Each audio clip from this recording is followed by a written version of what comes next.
ہزاروں غم سہنے کے بعد تہجد کا ایک سجدہ نصیب میں لکھا جاتا ہے، اور وہ سجدہ کرنے والا اللہ کا سب سے پسندیدہ بندہ ہوتا ہے، جس کو وہ ان گنت لوگوں میں سے چن لیتا ہے، جس کی ملاقات کے لیے وہ خود انتظام کرتا ہے۔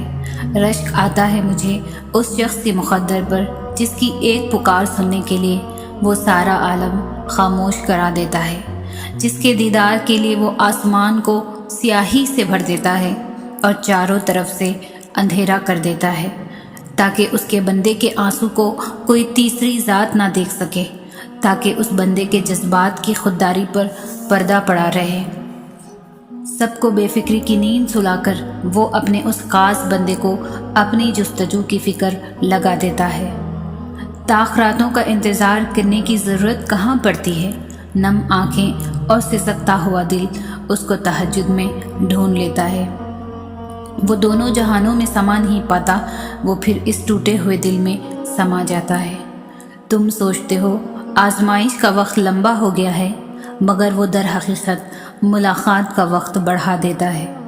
اللہ کو بہت پسند ہے جب تم دنیا سے نہیں اس سے مانگتے ہو، جب تم بے بسی کا رونا کائنات کے سامنے نہیں اس کے سامنے روتے ہو، جب تم سب ختم ہو جانے کے بعد بھی اس یقین کے ساتھ دعا کرتے ہو کہ اس کے سوا کوئی تمہیں کچھ نہیں دے سکتا، جب تم سجدوں پہ سجدے کرتے ہو، جب تم سانس لیے بغیر بے ساختہ اس کا نام پکارنے لگتے ہو، تب وہ تمہیں دیکھ کر مسکراتا ہے، تب وہ تمہارے یقین کا بھرم رکھ لیتا ہے اور تمہارے مان کی لاج رکھ لیتا ہے، سارے وسوسوں کو ختم کر دیتا ہے۔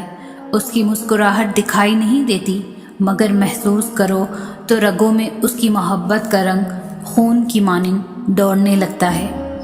اس سے بہتر لکھاری تو کوئی ہو ہی نہیں سکتا، جو اختیار رکھنے کے باوجود نصیب کے پنوں کو اپنی چاہت سے تمہاری چاہت میں بدل دیتا ہے۔ وہ بادشاہوں کا بادشاہ ہو کر بھی تمہیں سنتا ہے، اور ایک تم ہو کہ فرض ہونے کے باوجود اس کی پکار کا جواب نہیں دیتے۔ کبھی اس کی محبت میں رنگ کر تو دیکھو، کائنات کے سارے رنگ پھیکے لگیں گے۔ کبھی اس کو سن کر تو دیکھو، کائنات کی ساری آوازیں بے معنی لگنے لگیں گی۔ وہ جس کو چاہتا ہے اپنی جانب موڑ لیتا ہے، چپ چاپ، اور کسی کو خبر بھی نہیں ہوتی۔ بس پھر وہ ایک حکم دیتا ہے اور کائنات کی ساری طاقتیں متحرک ہو جاتی ہے۔ کن اس کے گرد طواف کرنے لگتا ہے اور ساری باتیں فیکن پر ختم ہو جاتی ہیں۔ یوں سبھی کہانیاں مکمل ہو جاتی ہے۔ کبھی آنسو، کبھی سجدے، اور کبھی ہاتھوں کا اٹھ جانا۔ انسان جب ٹوٹ جاتا ہے تو اللہ بہت یاد آتا ہے۔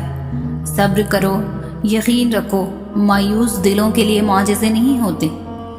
اپنے درد کو اللہ سے بانٹ لیا کرو، پھر درد جانے، دوا جانے اور خدا جانے۔ وہ اپنے ایک حکم سے ہر وہ شے بدل دیتا ہے جس کے لیے دل مطمئن نہیں ہوتا۔ میں نے ادھوری تمناؤں کا حل سجدوں میں پایا۔ تہجد نام ہے اس سکون کا جس میں میری اللہ سے طویل گفتگو ہوتی ہے۔ ایک وہی تو ہے جو تم سے بیزار نہیں ہوتا، وہ تمہیں سنتا ہے اور بہت غور سے سنتا ہے۔ اللہ پاک اپنے بندے کی تڑپ کبھی ضائع نہیں ہونے دیتا۔ ندامت بھرا ایک آنسو اور رب آپ کا۔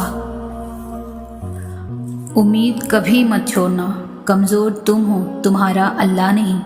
انسان کی سب سے بڑی ہجرت گناہوں سے نیکی کی طرف ہجرت ہے۔ جب ساری دنیا منہ پھیر لیتی ہے اس وقت بھی اللہ پاک ہمارے ساتھ ہوتا ہے۔ تہجد کا پہلا سجدہ غم کا آخری سجدہ ہوتا ہے۔ صبر رکھو اور اللہ کے فیصلوں پر خوش رہو، تمہیں بہتر نہیں بہترین ملے گا۔ اللہ نے ہمیں واضح راستے بتائے ہیں، یہ گھاٹے کے سودے ہم خود کرتے ہیں۔ اس کے ایک کن پر حقیقتیں بدل جاتی ہے۔ تہجد پڑھا کرو، تہجد پڑھا کرو، کوئی ملے یا نہ ملے، رب مل جائے گا۔ دنیا کی ہر چیز محدود ہے، مگر اللہ کی محبت لامحدود ہے، اور اللہ تمہیں یوں خوش کر دے گا جیسے تم نے کوئی غم دیکھا ہی نہ ہو۔ تہجد کی دعاؤں پر کن کی رحمت ہوتی ہے۔